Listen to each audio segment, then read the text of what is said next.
Would it be the one, the only? What's up, legend? Yes, dude. I tell people when I grow up, I want Shawn Stevenson's voice. Hey, I just gotta thank my mother, I guess. Yes, like I have a decent voice, but it's because I've honed it over the years. I didn't always have this podcast recording voice. Um, but you always had it naturally. It's always been fun and pleasurable to listen to your podcasts. And yeah, you're doing a lot of great work out there. Thank you, man. That means a lot coming from you, man. Really. Well, dude, you have done it. Like I remember when you came on the scene, I got to meet you during one of the paleo conferences. We hung out at some social, I believe it was Paleo Yeah. FX, and I was like, he We really met we was that. met standing in line. Yes, they're standing in line, and then we're at this little social, and yeah, you are just as genuine in person as you sound on the podcast. People tell that about me. They're like, "Oh my gosh, you're exactly the same as I thought you would be." I'm like, was I supposed to be something different? Right. And that happens, that happens out there, apparently. Yeah, I guess it's like I never want to be one of those people that Right. you don't ever want to meet your idols because they'll always disappoint you. But no, I try to be genuine, and I know you do too in all your work. And man, you've built it. You've got the top health podcast. Every time I check the rankings, there is Model Health Show right at the very top. Like that should be so gratifying for you, man. Yeah, it's crazy, because you know where I come from, man. I was in St. Louis by myself. Even coming to that event, like I didn't feel like I had no business being there, It's just helping people, man, just caring enough. All of us at some point or another have that imposter syndrome kick in. But what's funny is other people view us, and I'm simulcasting over on my Clubhouse page. So Clubhouse is this one of these new social media apps that lets people talk. And so they're listening in right now. So hi, Clubhousers. Thank you for being here today. But like, there's so many people, they're just in awe when they meet a Shawn Stevenson or a Jimmy Moore. And at the end of the day, we're just a couple of dudes that's just out here passionate, doing our thing and sharing information.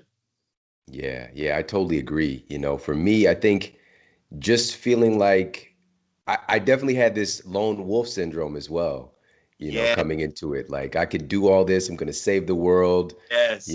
but I'm also one of those people that my head is usually in a book or I was working one-on-one with patients. And Yes. so, but really getting outside of that, my comfort zone and connecting with other people like yourself, these are the literal ingredients to a recipe that wins. Like if you don't have certain ingredients, you're going to end up with a totally different outcome.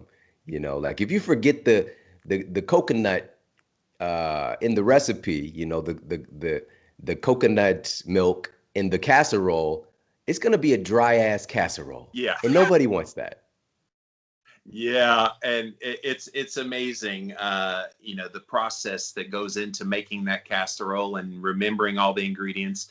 Well, man, we're just going to start the show, guys. That is Shawn Stevenson. If you didn't already recognize that glorious voice of his, and your Shawn model all over the interwebs on social media. Are you on? Are you on Clubhouse yet?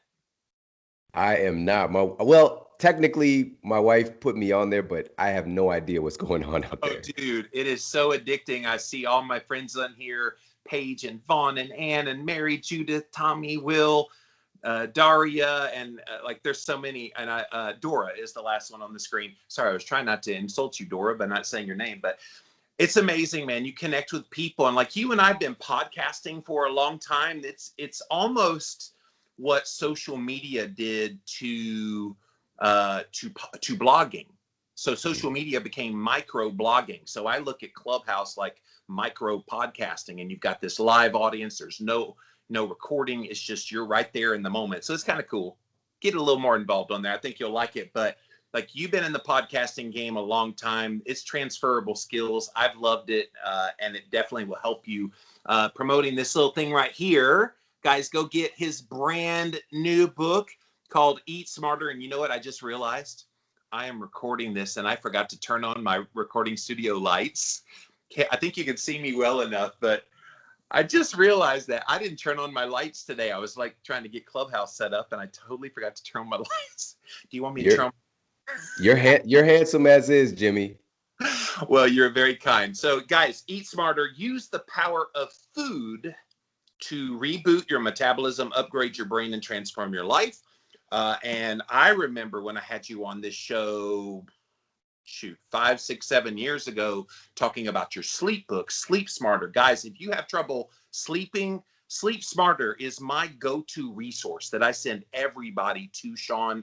And you'll be proud of me. I wear an Oura ring. I track it. I've been doing a lot of the things you put in your book.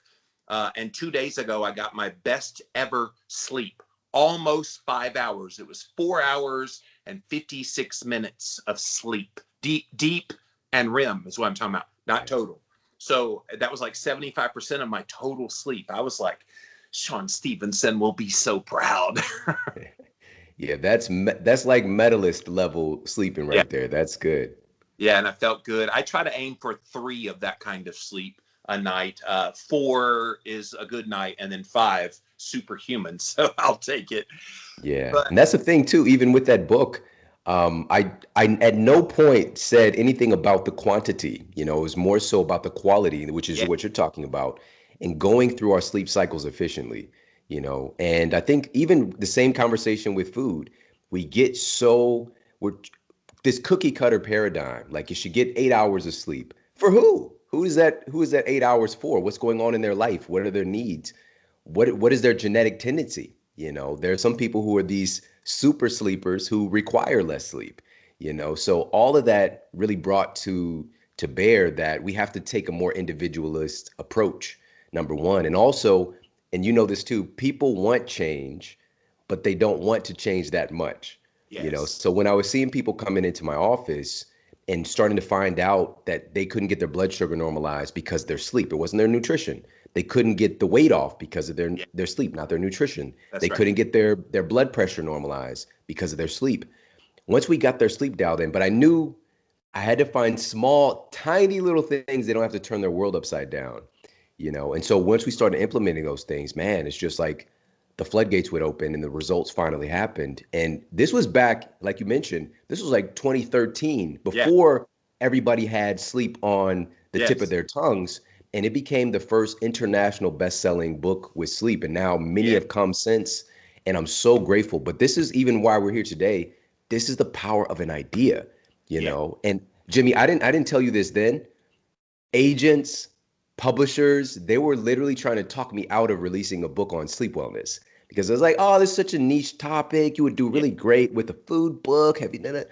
But because no book had done well before. And part of it is coming through the lens of academia. There's some wonderful books on sleep, but they're very technical.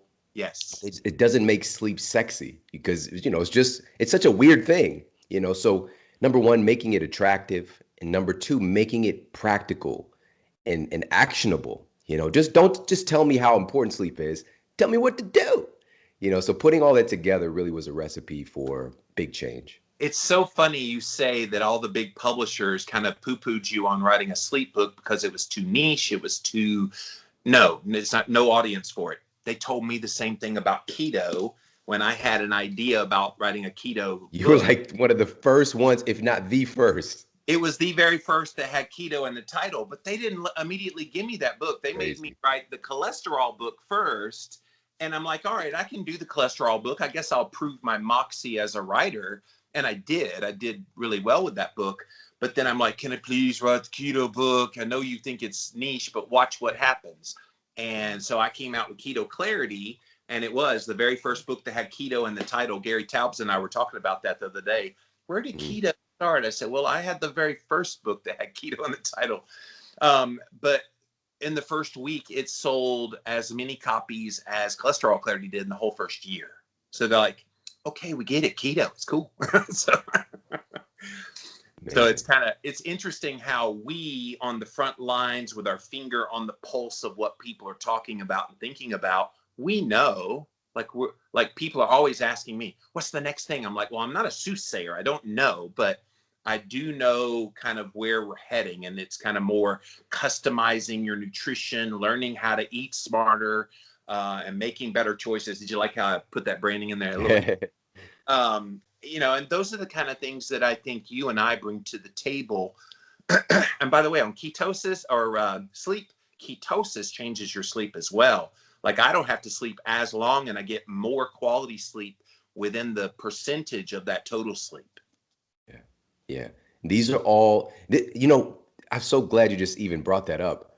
A big part of this equation, I'm one of the people, and I just did a talk for Tom Brady's company, and they have sleep wellness coaches, right? And they're using language that I kind of put together, but many of them have no idea who I am, And again, this is the power of an idea, but also, so I'm making that a preface to say this. I really help to kind of impress upon culture, getting a dark environment, the temperature, all these different things for external. But the truth is this, and this is the most important thing. You can do all of the technical external things, but if you don't provide your body with the raw materials, the nutrients to build your sleep-related hormones and neurotransmitters, you're going to continue to struggle. And so with Eat Smarter, I actually dedicated a chapter, it's called Edible Sleep, Yes. to how our nutrition is the biggest determinant on our sleep quality, And so and it comes back to a fundamental understanding. Again, like I can't make melatonin if I don't have the building blocks to make melatonin. So it's a really fun chapter too, but again, it's very practical data. You are all over the place in this book. And I love that when I get a book that's like, ooh, ooh, ooh, it's just like I jump all over. It's like I'll skip right to, that page and this page. And that's the beauty of your style. And guys, for those of you that don't know Shawn's work, the man knows the science. Like I've been watching a lot of your videos lately and listening to your podcast. Again, the Model Health Show, go look him up. Where you've been talking about the mask data and where masks haven't really been shown to be very effective with viruses. So thank you for that, by the way. But the way you do it, it's so methodical and it's not really controversial at all unless you want it to be. You just lay out the science and say, this is what it says. Here's the study. Here's where it came from. Here's the methodology. And it's like we get so caught up, and this happens in nutritional health science as well. We get so caught up in a study or the science says Right. that we kind of lose the context of what that means because not all science is created equal. That's so true, like you just mentioned. And I just want to look at the results. Like I'm in the state of California and we have had the most stringent rules. And even if, as I look out my window right now, I see people walking on my block with their mask on outside. And I came into it to try to find what are the most effective methods to utilize a mask. I came into it through the lens of, let me look at the pros and cons so that we don't venture into the ridiculous as well and start to Right. become kind of like aliens on our planet and creating a long-term behavior if it's not effective. And this is the reality for everybody to understand, is that every single randomized controlled trial, which is the gold standard of clinical study, because we're looking at a specific implement and a specific outcome. Right. Every single randomized controlled trial, like the one that I shared, I did a video on, published in the BMJ, found that masks were not effective in reducing the spread of viral infections. And it's right there in black and white in so many studies, but it's just like nobody's talking about it. Why aren't we talking about this side of it?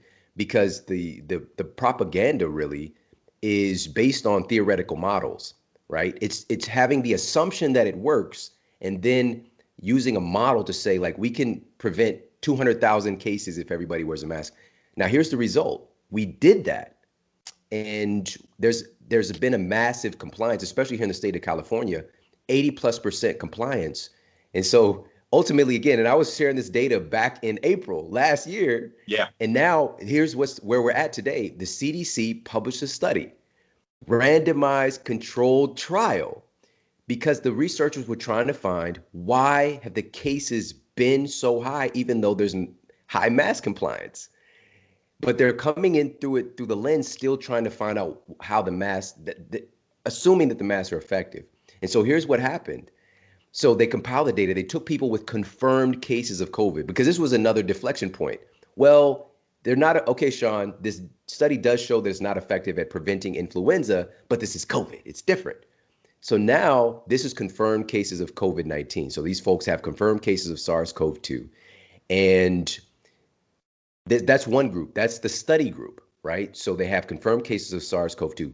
The control group didn't have confirmed cases of SARS-CoV-2, but they did have something. They were symptomatic of some kind of infection. Now, here's the craziest part, Jimmy, and this is what I shared way back in the day. Of They took a random sampling of people with confirmed cases, and they found that 74% of the people with confirmed, and this is from the CDC, 74% of the people who had a confirmed case of SARS-CoV-2 always wore their mask. Yes. They always wore their mask. And then there was a group who often wore. And once you combine those two groups together, we're talking 85% Yeah. of the cases. With the media framing it, though, is that these are people who aren't wearing their mask. They're Right. super spreader. They're not following the rules. These people followed the rules. Yes. And now here's the part that can get glanced over. There's two parts. One is that the people who said they never wore a mask, that was only 3% of the cases. All right. So not to say that the mask caused the problem, but Right. it clearly didn't help. Now, here's the other part of the study. So the researchers were trying to find why these folks who always wear their masks were still getting infections. They identified that they went out to eat more often. All right. So that's when it's getting them. But that was compared to the control group who had who didn't have a confirmed case of SARS-CoV-2, but they were sick with something. And these people didn't go out to eat as often. Now, here's the thing. They still got sick, even though they weren't going out to eat. They got some kind of other infection. 74% of the people who always wore their mask caught something.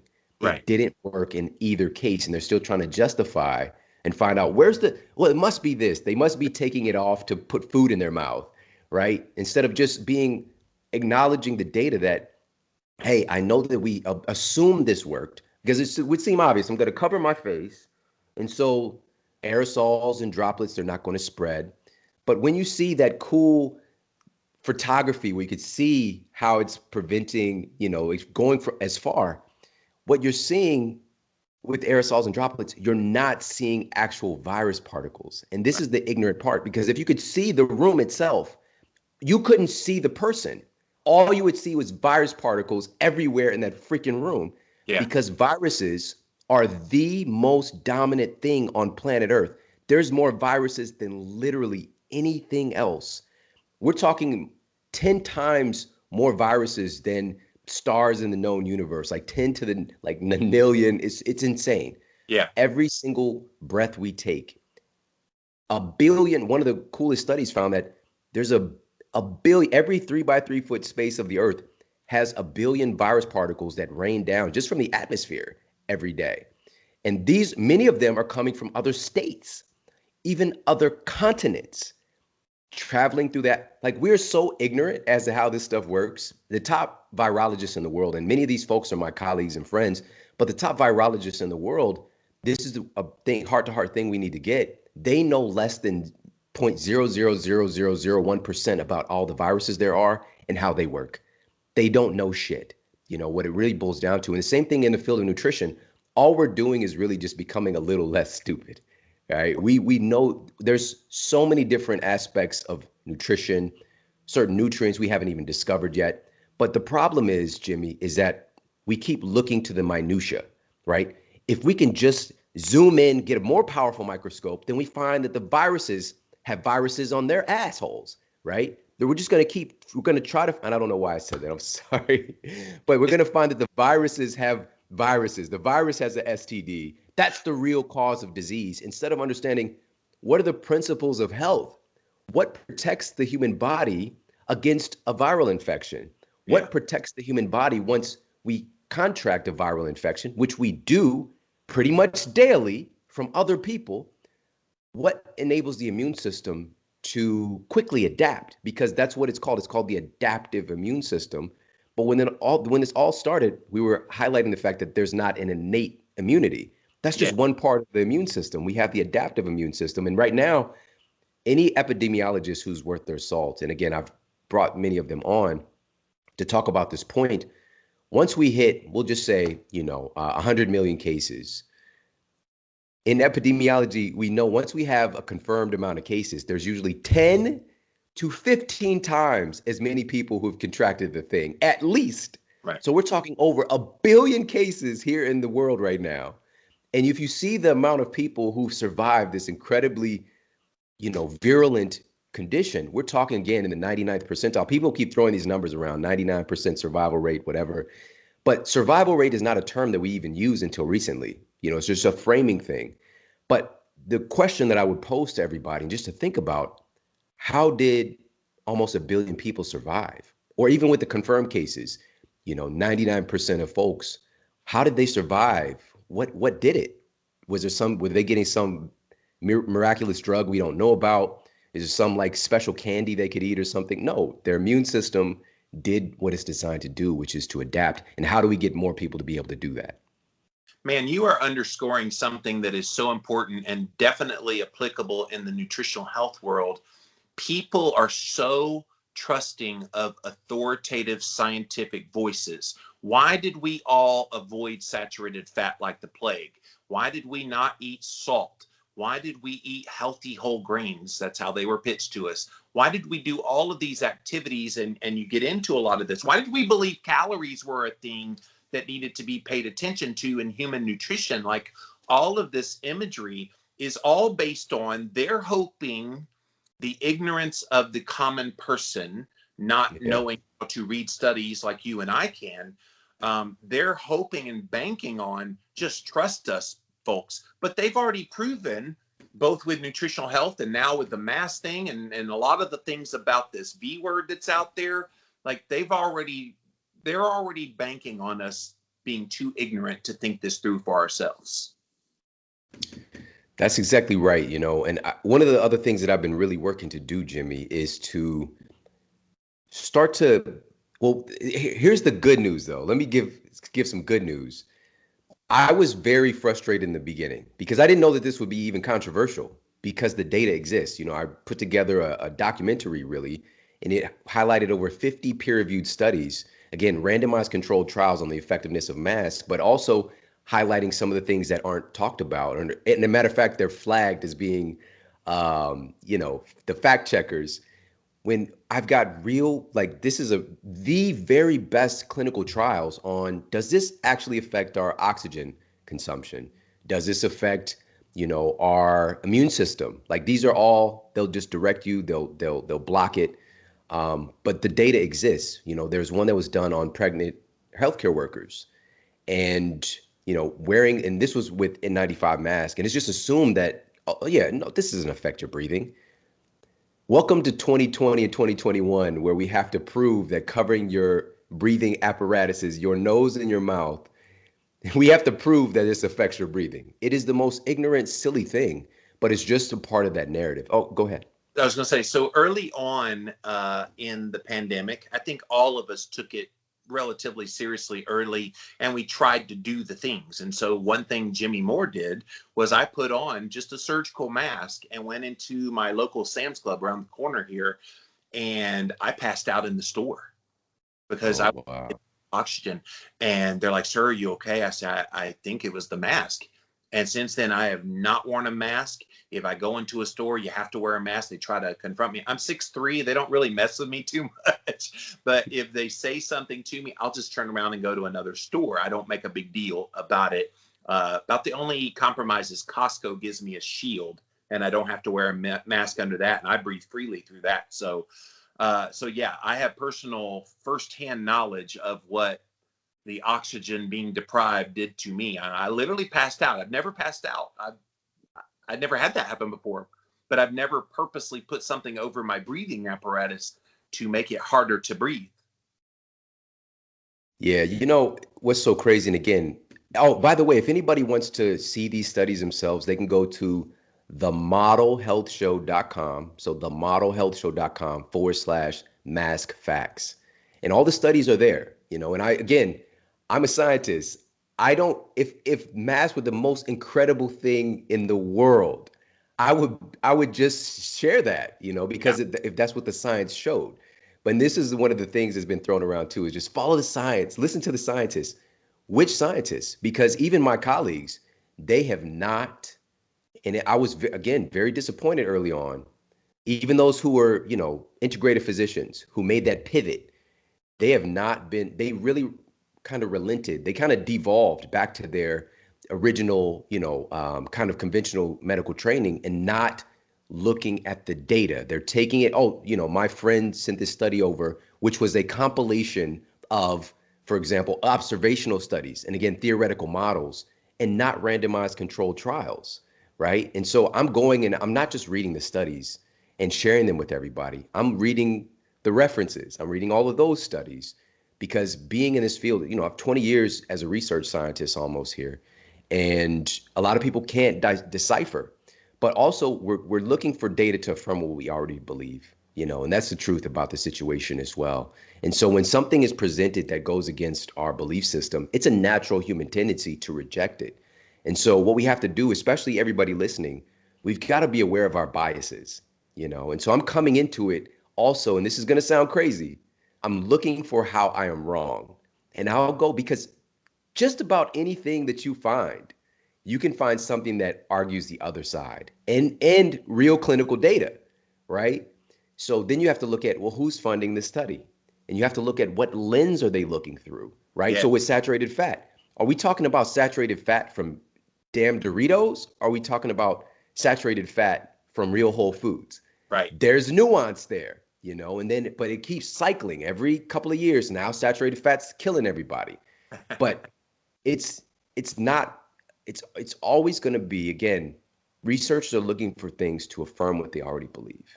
So. Yeah, and in nutritional health, I mean, it's horrible because how do you isolate something like saturated fat? People aren't sitting there mainlining coconut oil or butter. They're usually having it as a mixed meal, but then the study says saturated fat leads to an increase in all-cause mortality and cancer. And then you look at it and okay, they ate the bun with the burger and some fries and a soda, but it was the saturated fat. Like, how do you tease that out? And this is what's wrong with so much of science in the diet world. Well, the science says, the science says, the science says, and when you dig into it, even if it's a quality study, again, if you don't tease out exactly what the thing is you're measuring, how do you know that's what's happening? So I got to share this with everybody since we did touch on this topic, because I think it's important. Just if people want to go and just look at it, it can be very uncomfortable to see something like this. But so this was a controlled clinical study, and this was published in the journal Antimicrobial Resistance and Infection Control, one of the most prestigious journals in this space. And it recruited pregnant healthcare workers to find out if wearing a mask affected their breathing. And listen, I'm going to share with you guys the numbers, and this is pretty shocking. So they found that wearing the N95 mask reduced their normal volume of air displacement between inhalation and exhalation by 23%. All right off the bat. The volume of gas inhaled or exhaled specifically from their lungs each minute was reduced by 25.8%. All right. This is very dangerous. Their volume of overall oxygen consumption was reduced by almost 14%. And the ability to expire carbon dioxide was reduced by 17.7%. Now, you might think, and this is what my belief was, okay, maybe this will happen over time, right? So, but these effects happen within 15 minutes of them wearing the mask. Wow. And somebody had to simply, this was prior to all of the craziness today, somebody just saw pregnant healthcare workers like wearing a mask, like, I wonder if this is affecting the breathing and can affect the baby. So somebody just had the audacity to ask the question. And sure enough, and this is happening for all of us, because an argument might come up, well, this is pregnant mothers, they require more oxygen or whatever. This is happening whenever you cover the apparatuses that you have to breathe with, your mouth and your nose. You are inherently going to have reduction in your ability to pull in oxygen. And now I'm saying this to say that we just need to take it into consideration. Not that throw the mask away, it has no value. Where does it have value? Where can we end up hurting ourselves more than we're helping ourselves? Specifically when we have somebody with a confirmed respiratory infection, because SARS-CoV-2 appears to have a tropism towards our lung tissue, making it difficult to breathe. And now we're going to put you in a fucking mask. Do you understand? Like, the logic is so unbelievable. Like, let's slow down and weigh out the pros and cons. Just do a basic cost benefit analysis, because I know for certain, Yeah. in talking again, many physicians, wonderful physicians, they've been silenced when they're saying, hey, we're seeing worse results with our patients when we're jumping right to putting them on a ventilator, or we're jumping right to putting them in a mask and isolating them. And I have firsthand experience with this. My stepfather, he has the comorbidities already. He has those pre-existing chronic diseases, which, by the way, the CDC, again, I shared this back in April, looking at the data from Italy, that the number one risk factor is having pre-existing chronic diseases. The CDC published their study in September after they compiled enough data. 94% of the people who lost their lives in association with SARS-CoV-2 had an average of 2.6 pre-existing chronic diseases. Wow. Unbelievable. So he's actually living in a assisted living facility because of drug abuse, right? And it really damaged his brain. Since the shutdowns happened, he has not been able to leave outside. He's back in Missouri. They have not even let him out of the facility to get access to sunlight. I've had to like send him things and get him to do some exercise in his room. He contracted COVID early. He had no symptoms whatsoever, and he's like the picture perfect target for COVID. Yeah. But those stories aren't being talked about. And what is the long-term ramification of taking people away from the things that make us human? We just need to take all these things into consideration. Dude, like I'm used to going to many conferences and hugging people. I usually hug at least people, 3,000 people in a year. You know how many I hugged last year? 8. And Wow. like my hugometer is way low. So I'm going to probably travel this summer to go see specific people, because I'm like dying for that. And that's another part of this. And then like the funny one for me, and what kind of research have you seen? All the people who've already been like exposed to this virus now lining up to go get the jab in the arm. And I'm going, you already have immunity. Like, why are you going to get exposed to, like, what kind of immunity on top of immunity do you think you're going to get? Yeah, this just goes back to the framing, again, of just there's so much fear, obviously, around this. It's unprecedented, and this is something that and now a lot of people have heard this, but I'm telling you, I planted the seeds, and I knew about this for many years, thanks to folks like Dr. Gary Null was the first person to enlighten me to this fact. Like maybe this was about 10, 12 years ago, but it's remained consistent that here in the United States, the number one cause of death every year is heart disease. The number two cause of death every year is cancer. The number three cause of death just about every year is iatrogenesis, right? Iatra meaning physician, genesis meaning created. Right. Medical error. Seeking treatment from conventional medicine is the third leading cause of death in the United States. Every year, hundreds of thousands of people die trying to get treatment. Now, I would argue, well, first of all, that should be shocking right there in and of itself, because this, number one, is not talked about. And this was, if anybody wants to go look up, one of the easiest to read studies on this is from Johns Hopkins. Just Google Johns Hopkins third leading cause of death, medical error, and you can see a pretty decent articulation of the data. But when you actually go and dig in, you find that the reason people don't hear about it is because of coding. And these researchers, and they're not trying to out conventional medicine, they work in it. But they're just like, hey, why is this not getting reported? And it's because of the nuances with coding, right? So if your doctor prescribes a drug that kills you, there's loopholes there that is able to be superseded. And so you have to be able to have the eye to go and find that number and count that as a death related to interaction with conventional medicine. Now, I'm saying this to say that not only is this the third leading cause of death, I would argue it's the number one cause of death because of how poorly it treats the first two. As a matter of fact, the top 10, it's absolutely atrocious. Every single year, and I would see this in my practice every day, people are coming in, they're on lisinopril, they're on a statin, they're on metformin, they got all the drugs, but nothing is helping. every year the rates continue to climb because our system of medicine fails to do the number one thing to help to treat these conditions. Remove the cause of the disease. Stop treating it with chemicals. Stop treating it with drugs. And the number one issue here in JAMA, the Journal of the American Medical Association, 2018, came out with a report, a big meta-analysis. The number one cause of chronic diseases in our country is poor diet. Yes. This is not even a secret. But here's the problem with the training, Jimmy. And again, and please, everybody, if you could have compassion on me today. I know I've, got a little bit, it's just, brother, you bring your truth. So this is what I want to share is this, now being at this level where, and I'm very honored and just blown away to say this, but when Eat Smarter came out, it was the number one new release of all books in the United States, fiction and nonfiction.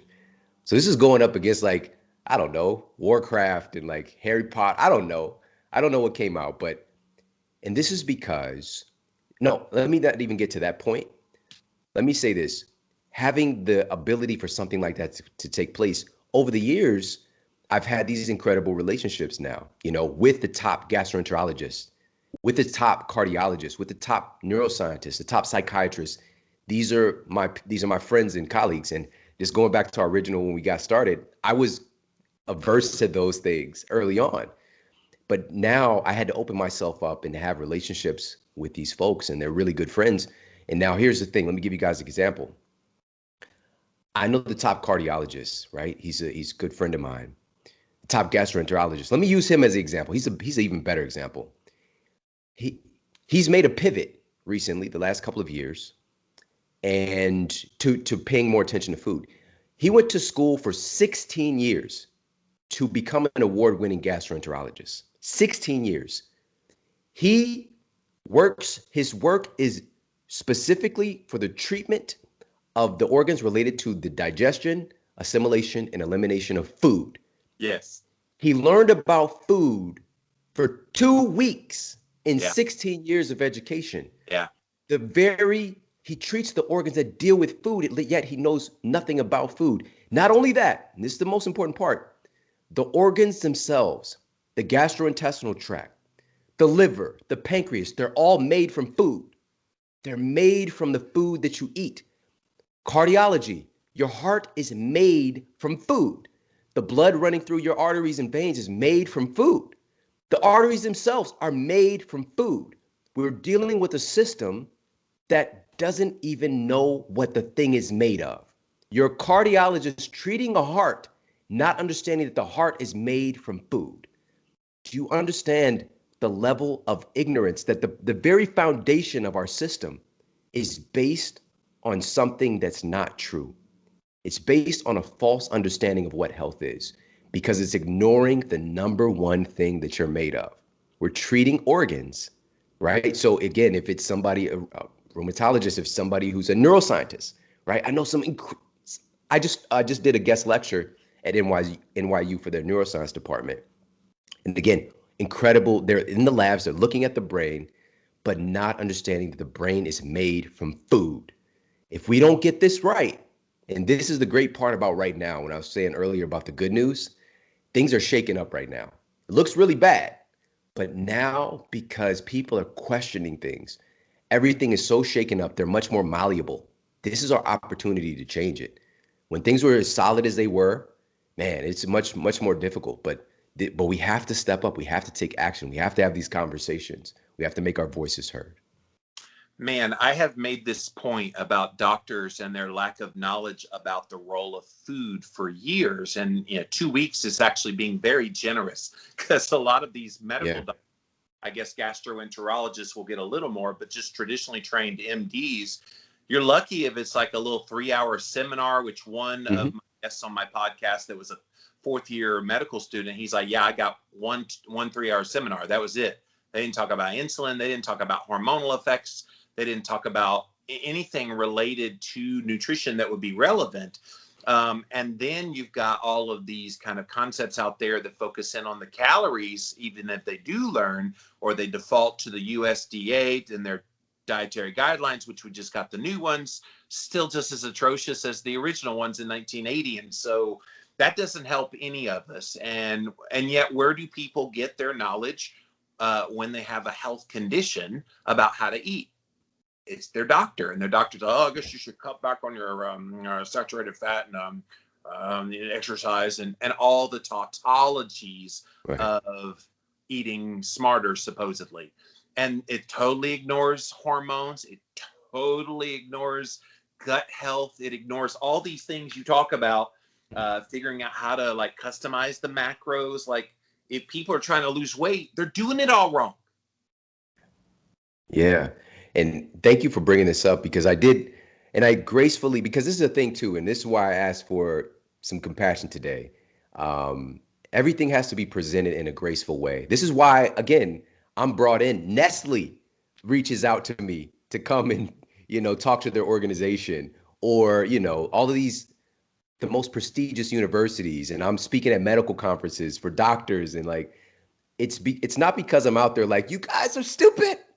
You don't know it. It's more because it's graceful and it's very, it's inviting and it's presented in a way that makes it obvious. But one of the most, and I presented this through the lens in Eat Smarter, through the lens of helping and protecting our physicians, who it is a medal of honor to absolutely destroy your health through your training, to absolutely destroy your health. And most people have no idea the rates of suicide in the medical profession, the rates of heart disease in the medical profession, the rates of cancer being above the general population that they're treating. Everything is worse by the very people we're going to for our healthcare. Their healthcare is terrible in general. And this is, again, go ahead. I'm sorry. Even worse since COVID. Yeah, of course, but this should be Captain Obvious. Again, they're not getting the training on what real health looks like, and also it's, again, a medal of honor to sleep deprive yourself. It's a medal of honor to work yourself to the bone. But the system has created a structure where even if they got into the field to help people, which the vast majority, we're talking about nearly every physician wanted to help people, but the system is created in such a way that you have to work in volume, so you've got 5-10 minute patient visits. You don't know shit about this person. Yeah. Truly. You don't know what the cause of their issue is. You don't know the root cause of their high blood pressure. You don't know what's going on with their work. You don't know what's going on with the stress in their relationship. Matter of fact, you're not even trained to ask these questions, let alone what is the solution for these things, except what you mentioned, cookie cutter, cut your fat, watch your levels of fat, reduce your calories, make sure you keep an eye on your calories, make sure you get some exercise in. Now, what we're really bringing to bear, and I'm so grateful for this, because like, even with the books and the new science that we have now with nutrition, and there's so many diet frameworks that are incredibly successful. I know, like Dr. Stephen Gundry in The Plant Paradox. Yeah. You in keto, Mark Sisson in keto, Paul Saladino in The Carnivore, Dr. Will Bolsowitz in the Fiber Solution, Fiber Fueled, in the plant-based approach. The reason that they're sharing these frameworks is that they're helping their patients with them, but not everybody gets helped with each framework. As a matter of fact, there's a large percentage in each one who are not getting the results, partially because of how it's done, absolutely, but also partially because it might not be what's right for that person right then.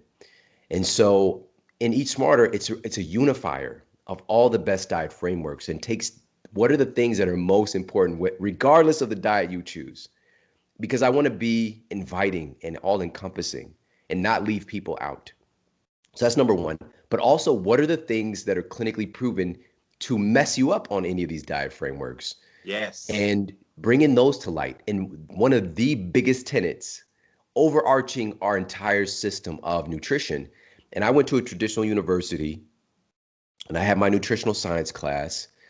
And I was taught on day one, the very first day of class, that if you manage calories, you can manage your health. If you manage calories, if you can control calories, you can control what's happening with your body composition.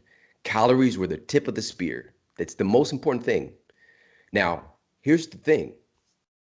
In Eat Smarter, and this is so powerful, I take people through the history of the calorie, like where the hell did it even come from? Right. But also, there are 7 epicaloric controllers. All right, so like epigenetics, and I want to impress this upon everybody to use this language now. Epicaloric controllers, 7 clinically proven factors that control what calories do in your body. They supersede calories. And one of these, for example, which is neuroinflammation, which is one of the biggest epidemics taking place right now, right? And so researchers at Yale University School of Medicine detailed that neuroinflammation is one of the major drivers of our obesity epidemic, all right? And so we've got that as a driver, but then obesity drives neuroinflammation, okay? So it creates this vicious circle. Yeah. And nobody's talking about on these diet frameworks, we've got to reduce the inflammation in your brain to get your metabolism healthy. And the reason that this specifically, and I'll use hypothalamic inflammation. So this is the integration of your nervous system and your endocrine system, your hormones and your nervous system happens in your hypothalamus. It's really a master gland, that HPA axis. Your hypothalamus, and this is one of the studies that I share in Eat Smarter, your hypothalamus is intimately connected with your gut. You know, and we can just use the vagus nerve, that connection, that super highway. Your hypothalamus, if it's inflamed, and or your gut, if you have gut inflammation, which hundreds of millions of people here in this country do, your brain can literally tell your gut to increase the absorption of calories from the food that you're eating. Yes. Your brain can literally tell your gut to reduce the absorption of calories that you're eating, reduce the absorption of nutrients based on the assessment of what you already have stockpiled in your body. Yes. And so this supersedes, this isn't being talked about, that your brain literally determines. You can look at your fancy packaging and it says that, you know, there's 500 calories in this food or in this meal that you're going to eat. But you, with your unique metabolism, you might absorb 350 calories from this food in actuality, whereas your friend absorbs 470 calories from the food. That's based on your unique metabolic fingerprint. And I mapped this out. If you stretch this out and you look at these 7 factors, we can have people who are the same starting weight, same starting height, starting off, put them on a calorie restricted diet, following that general framework. Right. And then over the course of the year, one of those people can burn 100,000 calories more than the other person they're matched up with, based on what's happening with their microbiome, what's happening with their brain, the neuroinflammation, based on what's happening with their body's ability to metabolize processed food, for example, because that's a part of most calorie restricted diets. You know, you still eat your point system, shitty chocolate chip cookies made of, shitty ingredients. It's not to say you can't have a cookie, but your body might not be able to handle the low quality ingredients that's coming through most packaged foods, and so that's another one. I'll share that really, really quickly. This was published in Food and Nutrition Research. And this is something we've been throwing around and saying for many years, Jimmy, that it's not just the calories, it's the quality of the calories. That's right. But I wanted to make this as crystal clear as possible because, there are scientists, like there's one professor who did the Twinkie diet, right? He did a reduced calorie. Mark Halb. There you go. Super famous study. It's like, see, it's just caloric deficit. Right. Now, here's the ramifications in the real world for the average person. And also, again, just even with that, a sidebar, what happens with your pancreas? What happens with your brain when you're making your brain cells out of Twinkies?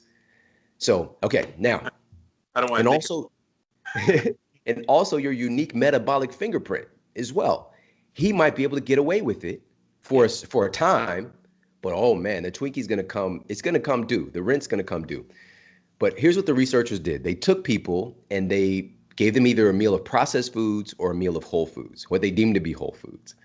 And so they gave one group of test subjects a whole food sandwich, which was multi-grain bread, whole grain bread, and cheddar cheese.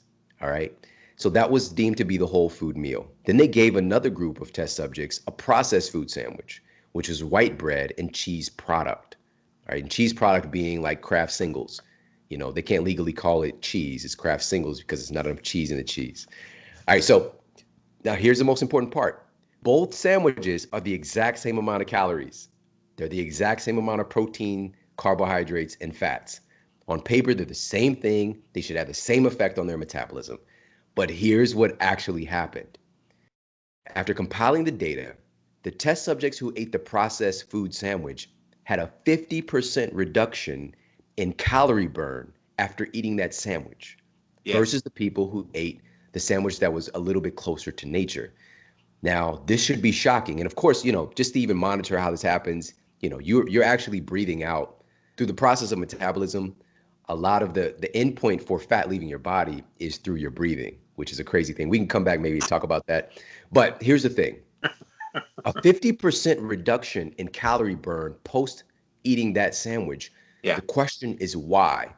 And what it did was effectively created hormonal clogs. It changed their metabolism to make it more stingy at holding on to the calories they just consumed. Wow. And do this over and over again. And then we get into this situation where, again, somebody is in a caloric deficit, but their body and their metabolism is damaged so much that they're not getting the results the next person is. And it's not being talked about. It's not being accounted for. And people, they develop this state of learned helplessness, and it's just not right. And so this is why I wanted to bring this to bear for everybody, these epicaloric controllers, so that we can finally start to pay attention to them. Because the science exists. We've been talking about this for years, about the importance of eating, real whole foods.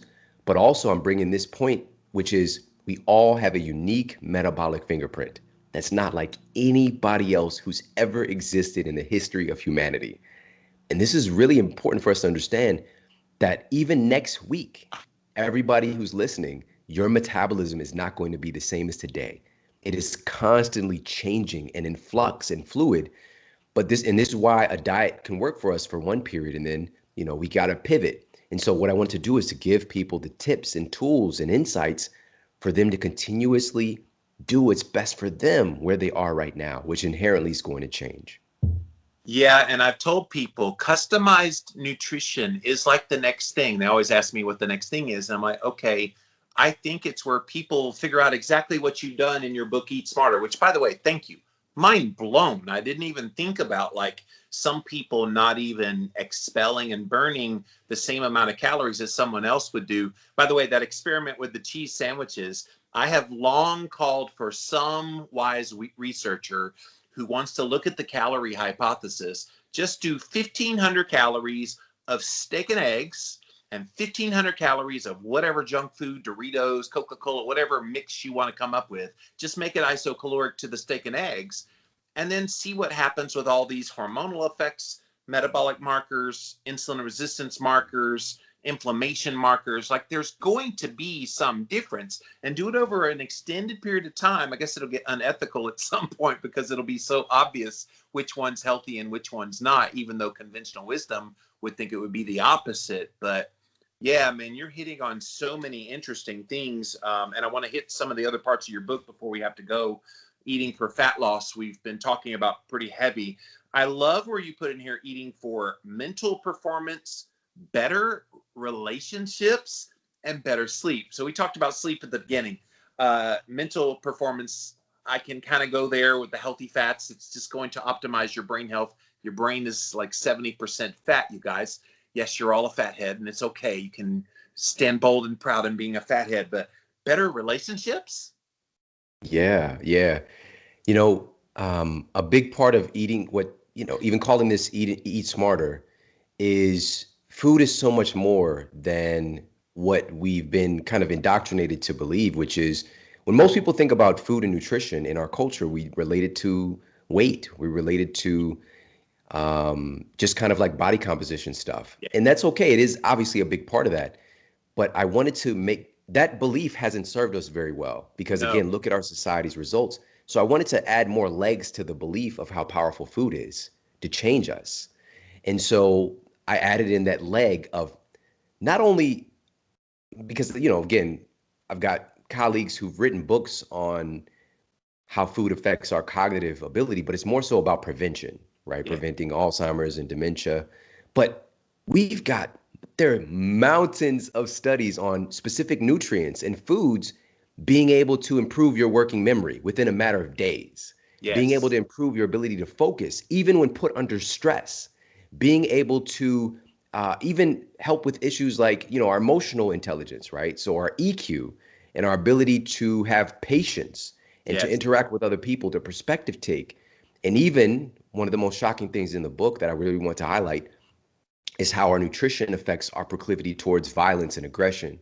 Yes. And at this time right now, we've never seen so much Oh, infighting and just like people, there's such a lack of understanding of passion unless the people believe what you believe. Then you've got all the compassion in the world. yeah. But truly, we have a very sick society who's just like physically and mentally unwell. It's not that it's impossible to have compassion and understanding when you're not well. It's just harder.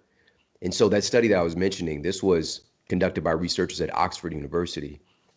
And what they did was they took a group of prison inmates, which, there's we have a cognitive association with what that already looks like.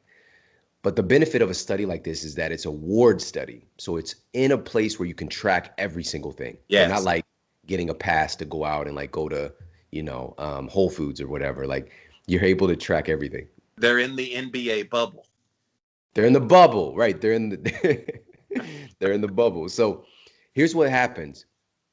They had a study group that they gave increased nutrition to. And this was just very rudimentary stuff, just improving, giving them vitamins and minerals and essential fatty acids for, again, that cognitive function. Your brain is very, very dependent on fats, especially omega-3s. So, and I'll come back and talk about that. So they gave the study group improved nutrition. And then they had a control group who they gave placebo. So this is a randomized, placebo-controlled study, gold standard. Now, here's what happened. They tracked them over the course of a multi-month study period. At the end of the study, they found that the prison inmates who they gave improved nutrition to, they had a 40% reduction in behavioral offenses.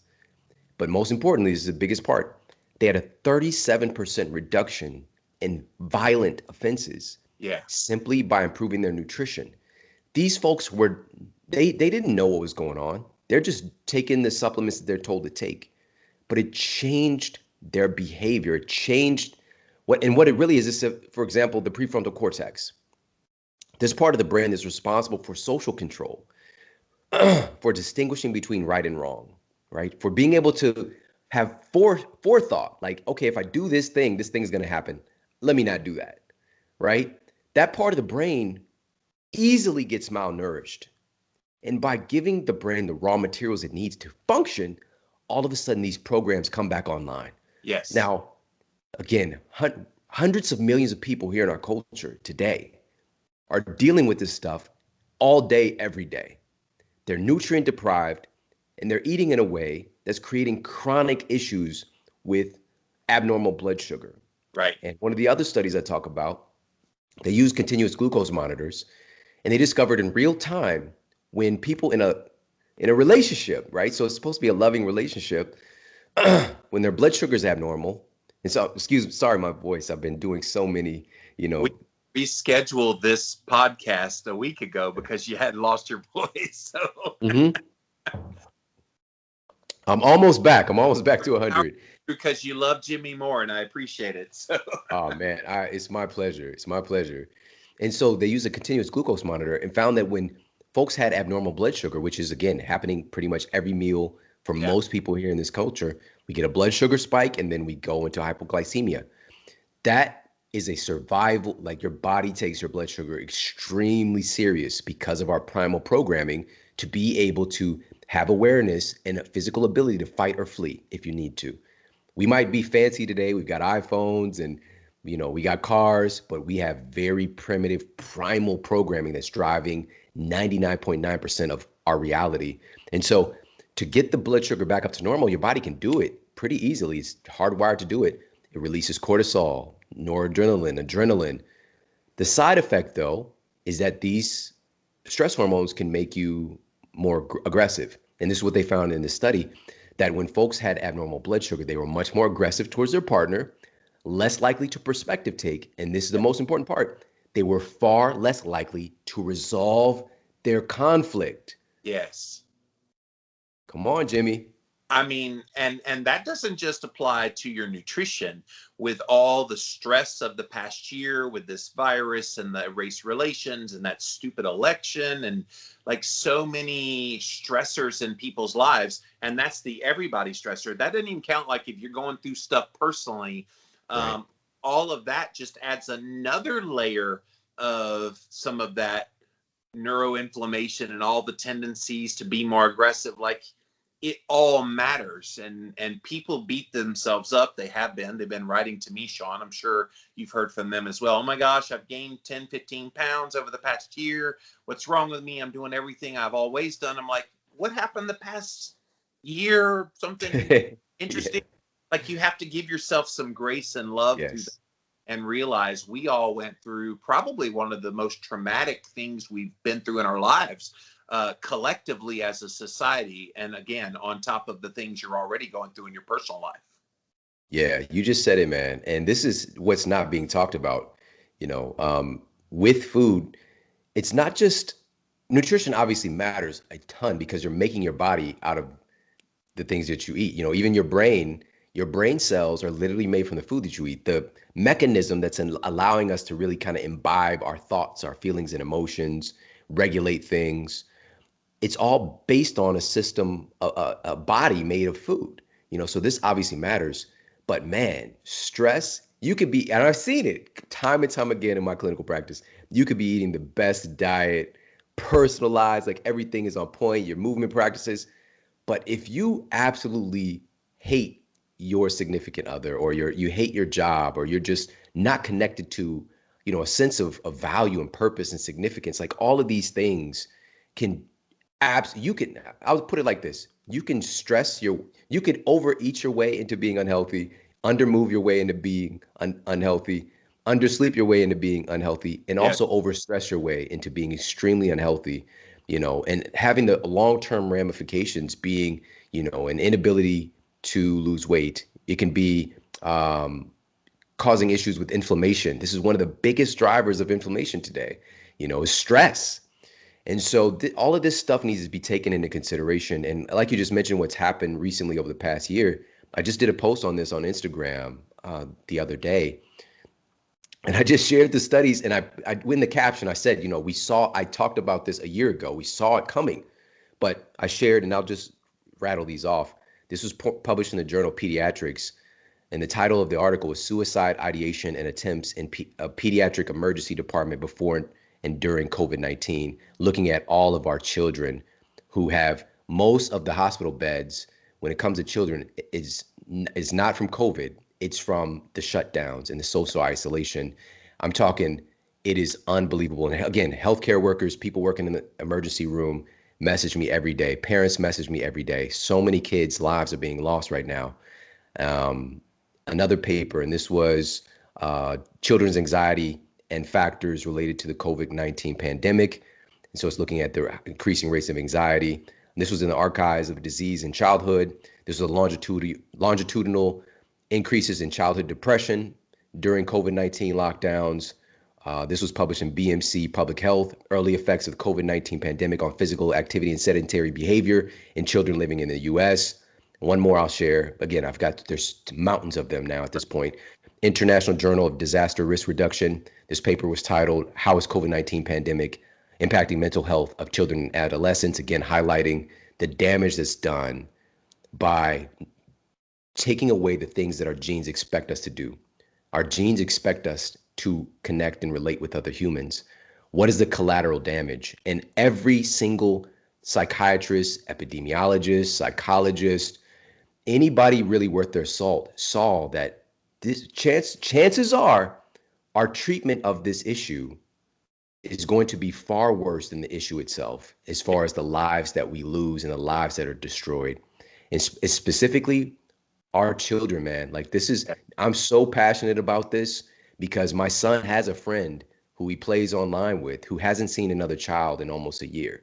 He's Wow. just with his parents, and they're terrified. They're terrified for this kid to get out. How do you think he's going to live the rest of his life? Yeah. Because every single day, when you're especially in the elementary school age, and younger, every single day, your brain this neuroplasticity is so ripe, and there are dramatic changes happening in the development, social and emotional development of the brain, for example.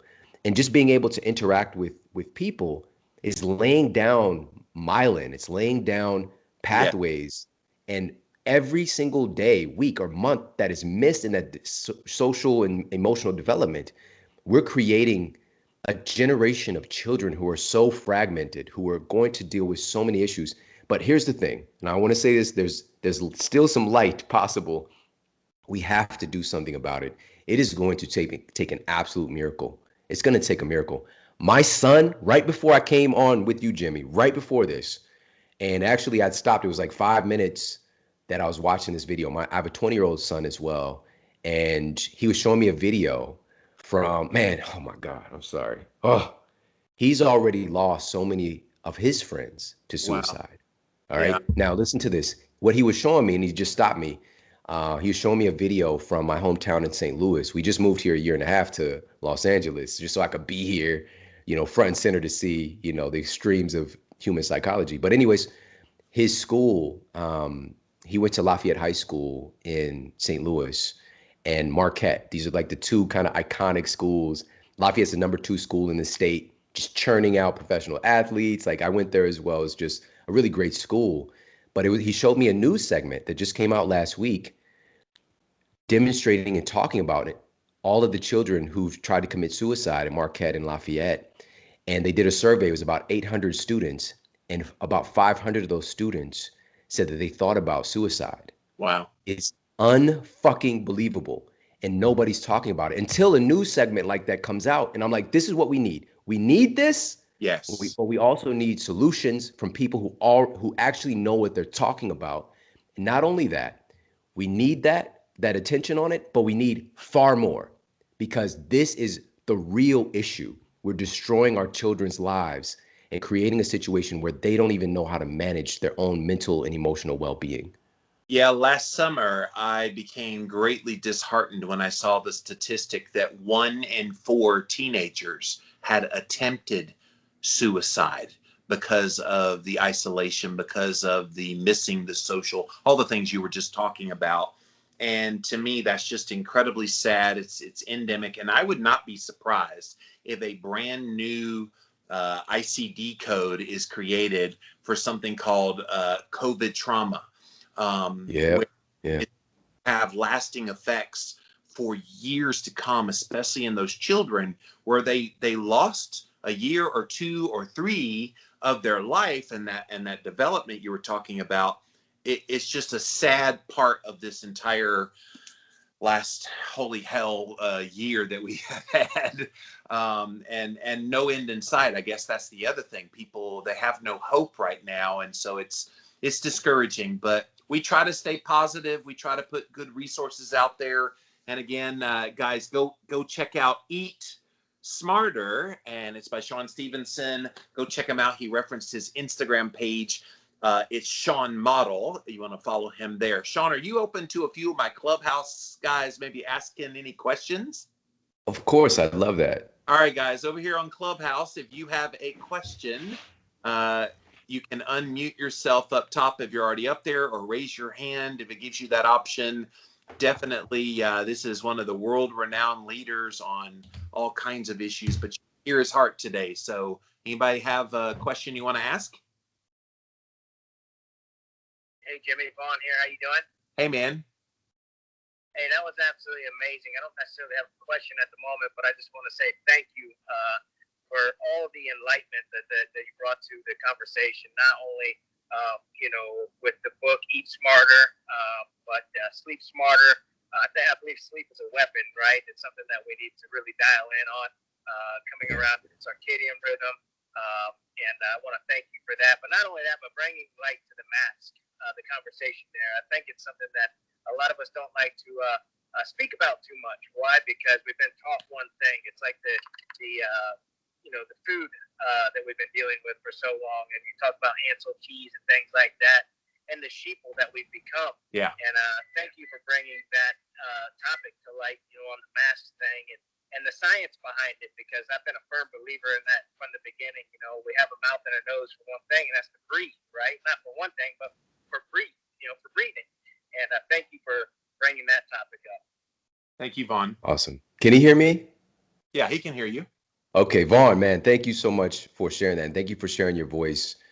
Really, as Jimmy alluded to a little bit earlier, and this is so important for all of us, we try to keep it positive, but sometimes, and I've seen this too, Jimmy, a lot of people want to be a soldier as long as there's not a war going on, Yes. And so I've seen it, and I'm grateful. I could see the people who have been in this health space taking advantage of the popularity of concepts. Yes. But when it really boils down to it, they're not about that life. But there are some really, really strong people who are standing for us, but it can't just be us individually. It has to be all of us together. And this is the most important part, is that, again, with everything shaken up like this is our opportunity to really get in and make some change happen, because the history is being written right now, but it's not already complete.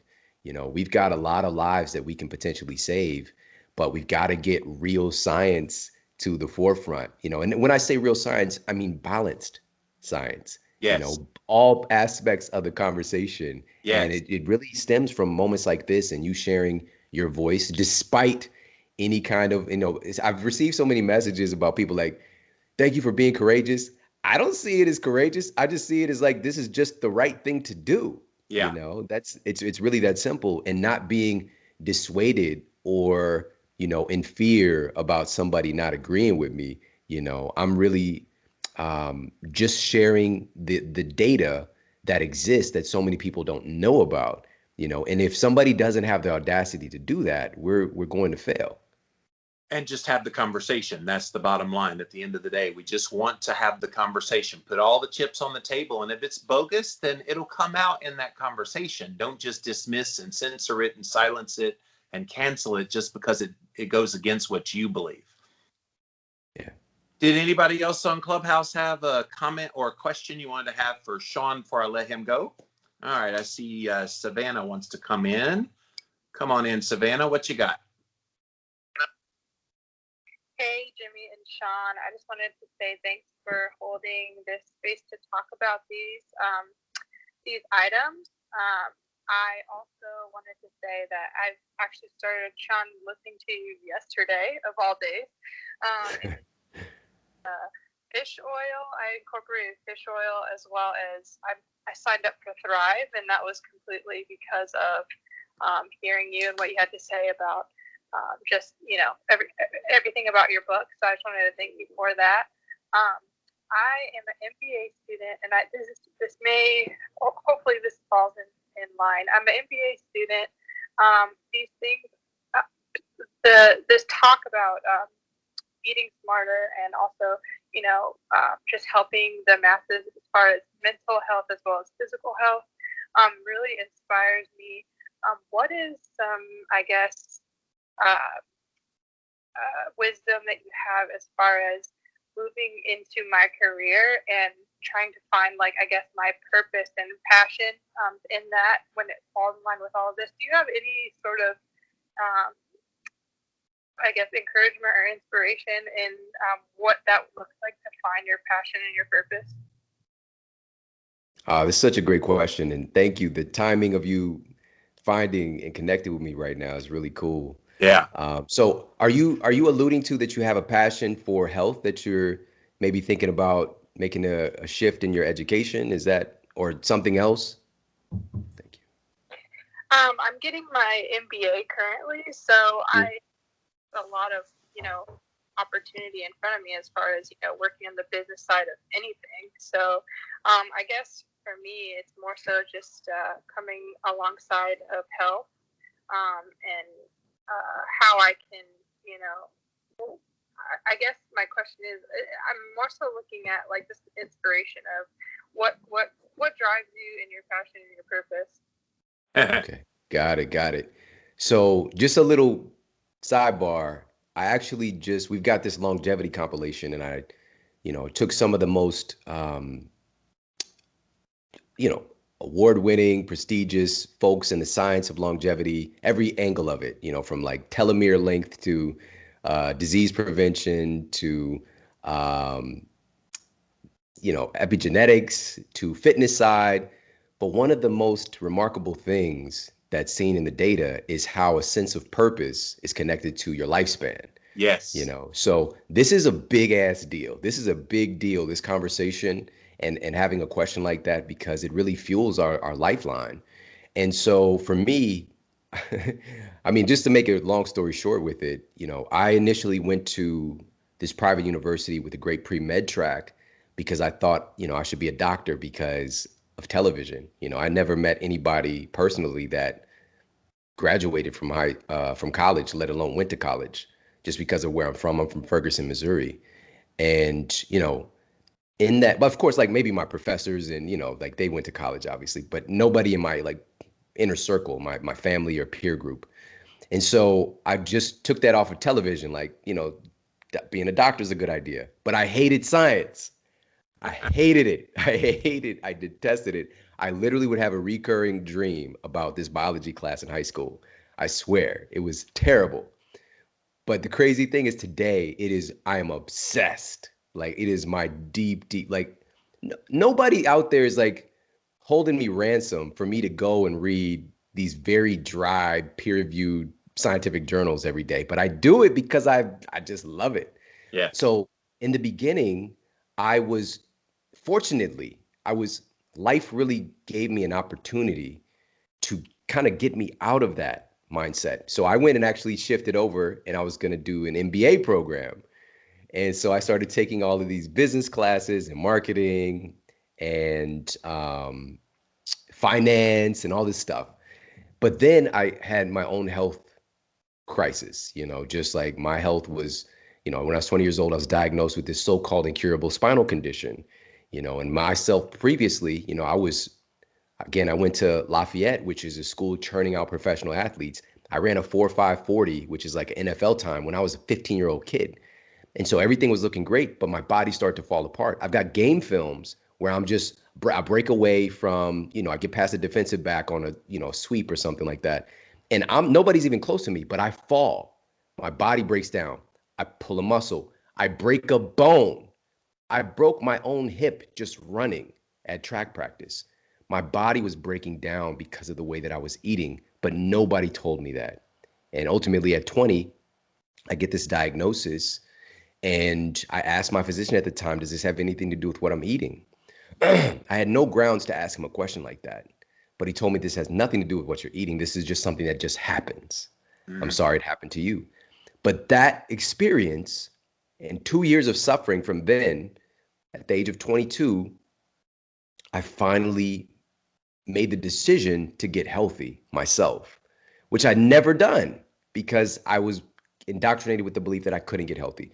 So I'm saying this to say that it was something sparked in my life that made me passionate about this topic and circled me back to the thing I originally went to college for.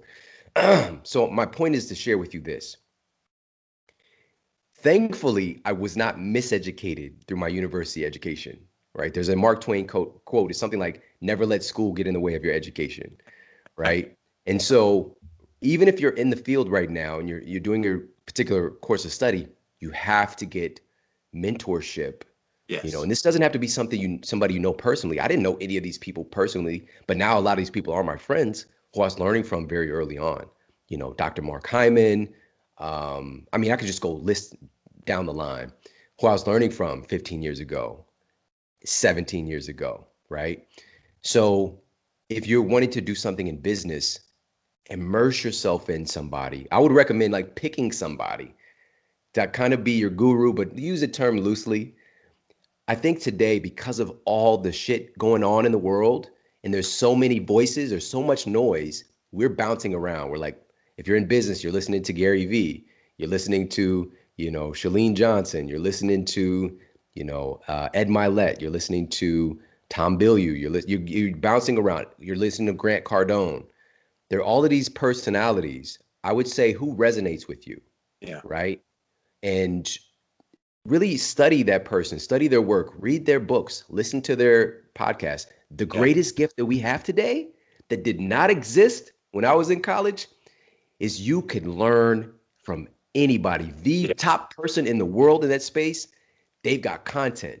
Whereas before, literally my first year at this private university, they were transitioning, putting everything online from being the Dewey Decimal System. All right. Now I know I look young. I'm still pretty young. I am pretty young. But still, like for me to learn something, I gotta go find a book. Or I gotta find a convention of some sort that might be maybe once a year, some random weird thing, whereas today, again, we have access 24/7 to connect and learn and never think that you've got it figured out as well. That's one of the biggest missteps that people make. You got to be an eternal student. And I'll tell you one secret that I don't talk about often because I just don't think about it. But in those early days, I wouldn't just listen to it once. I wouldn't listen to the lecture once. I wouldn't listen to the interview once. I put that on repeat. And Yes. every time, because you're gonna be an updated person, and you're coming back and listening with new ears. So I would put these CDs, listening to them in my car while I'm driving, of the same health summit interviews over and over again. And I'm telling you truthfully today, again, many of the people, when I was living in my 1-bedroom apartment in Ferguson, Missouri, with my mattress on the floor, listening to, and I've signed up for this health summit, which was crazy that I even did something like that in that environment that I was in, but I'd already changed my health so much, so I spent $100 or whatever it was to get the full thing and put them on the CDs. I had no idea and no grounds for those people that I was listening to and learning from, whatever, 19, how many years has it been? It's been almost 20 years now. So I don't know why I keep saying 16, 17, but now many of these people are in my life. These are my friends and colleagues because I immerse myself in it and never thought at any point that I had it figured out. Because even now today, there's so much wonderful information, but there's so much we don't know. And Yeah. that's the beauty of it. It's this process of learning as we go along. And I'll only add to that a little bit because I've been around the block a time or two on this as well, and I've built a nice brand. Like consistency and just get in there and get your hands dirty, Savannah. I think that's going to be really helpful. That sometimes people are so paralyzed because they haven't arrived and they have imposter syndrome kind of come in. Like I had no experience being a podcaster when I started. And now the Livin' La Vida Low Carb Show is the longest running health podcast on the internet. 1,700 plus episodes count. Like it's cool. And I love being called the OG. You were the first one that called me the OG. I'm like, yeah, I guess I was the OG in health podcasting. But yeah, like you just got to get out there and do it. Stop pretending like you don't know. And speaking of listening back, in the early days, the way I would absorb the information and why I can recall so well today a lot of things is I would listen back to my interviews 2-3 times, like you were just saying. So like absorb. The brain, especially when you get fat adapted, which a lot of my audience is, it's primed to just test that memory, and you just flood it information, so that when the time comes and somebody asks you a question, you can go, oh, here's the answer, and have intelligent conversations with good guests. And so that's some of the secrets to our success, you guys. So, well, Clubhouse, thank you for those questions. We will definitely make this a regular. Paige, did you have a question? Well, I didn't have a question. I just wanted to just quickly jump in and say I love what you are both saying about absorbing and researching and gathering all of that information. I sort of took my own health into my own hands and was very successful and lost over 100 pounds. And well done. Healthy. Yes. Healed some health conditions. Jimmy, as I said, I think yesterday, your book was one of the first that I read to learn about fasting, and I am working on earning a health coach certification and starting a business in that. And I think that both of your books will really come into play with my work with clients. Thank you, Paige. Appreciate that. Incredible. People out there, man, you got to get over the house. Oh, that's so good. Yes. Shawn, you have been so welcoming today with your time. Thank you for giving me a long time with you today. You know, I love a guest when I go almost an hour and a half, because I don't usually go this long, but dude, you were on a roll. And guys, again, go get Eat Smarter. It's the follow-up to his best-selling book, Sleep Smarter. Go check it out wherever books are sold. Did you do the audio book for this? Did you read it? I did, Jimmy. Oh, and No, that when it came out, it went right to, it was the number 2 in the country, right behind the physical book. dude. When I came out with Cholesterol Clarity, all my followers were like, "Where's the audiobook?" I'm like, "Oh wait, I'm supposed to do an audiobook?" And they're like, "Yeah, you're a podcaster. We want to hear." I'm like, okay." My publisher didn't even have like an audiobook division. So the first 2 audiobooks were Cholesterol Clarity and Keto Clarity with my publisher. And I've done 5 total. It's a lot harder than it looks. It's not just reading. You have to read with energy Yeah. and emphasis. And yeah, so definitely get, if you love his voice, which I do, get the audiobook version of Eat Smarter. But give us your website. The website for the book is eatsmarterbook.com. So eatsmarterbook.com. When you do get the book, there's a 10 video mini course there that we did. Nice. And so, yeah, it's really, really, I don't mess around. So it's like really super, incredibly valuable and just a great tool to have. And my website for the show is themodelhealthshow.com. So you can find all the episodes and videos and all the good stuff, or just any platform that you're listening to this on. You could find me, except Clubhouse yet. Jimmy's already converted me, but people can find the Model Health Show there, and all the good stuff to be able to connect with me. And guys, this is not a chump book. It's 400 pages. This is a thick ass book. So definitely go check it out. But Shawn, love you, man. I admire your work. Big fan. And I'm really glad we got to have you on the show today. Thank you, Jimmy. It is such an honor, man. I appreciate you so much.